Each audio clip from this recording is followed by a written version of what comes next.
accidentally caught my husband and my best friend messing around together. In a fit of rage, I smashed everything in the room. My best friend knelt before me. She begged me to let them be. Together, my husband insisted on a divorce. He wouldn't even spare me a second glance to get revenge on these two traitors. I printed flyers exposing their affair and handed them out to every employee at his company. I even held a banner downstairs at his office building, exposing everything they had done. At my best friend's graduation ceremony, I played our old happy memories together. Those precious moments became my weapons. Eventually, I forced my husband to sit down for a talk, but I didn't expect him to use my mother against me. He threatened me into signing the divorce papers, but he forgot back when they had nowhere to go. It was my mother who helped them. When he and his mom were being chased by debt collectors, my mom took them in and gave them shelter. When they were bullied, it was my mom who stood up for them. They even became sworn sisters because of that. But in the end, his mother climbed into my dad's bed, and my father wanted to divorce my mother. My mom caught him holding my hand. One day, she exploded with anger. She said their whole family were ungrateful liars, but I pushed her away. I even spoke up for the man on my wedding day. My mom jumped off the 10th floor. I blamed my father. I blamed myself, but I never blamed him.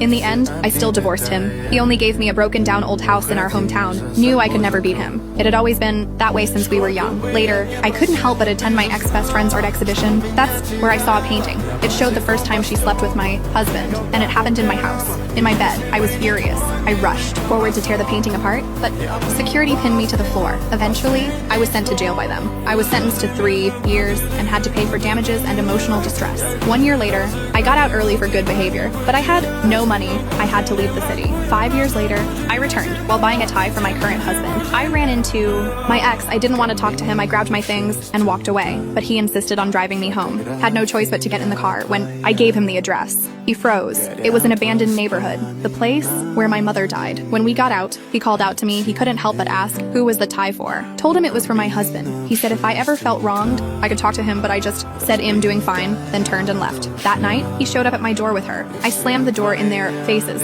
She brought me a gift, a set of dusty old makeup she didn't use anymore. I recognized the brand immediately. It was the same one our housekeeper used. She insisted everything back, then was out of her control. She asked me to join them for dinner, said if I ever needed help, they'd be there. I wanted to refuse, but when I thought of my late mother, I nodded and agreed. In the car, she kept bragging about how sweet she and my ex were, then asked if I minded. I hit back without hesitation. She instantly went silent. During dinner, my husband called me. I picked up in front of both of them, face full of genuine happiness, but she didn't believe it. She assumed I was poor and miserable. She kept showing off in front of me, but what she didn't know was that abandoned neighborhood was fully bought out by my husband as a gift for me to remember my mom. Every year, I come stay a few days just to talk to her. This year, I just happened to get spotted. Then a young, handsome billionaire appeared on TV. She pointed at the screen, said I should have married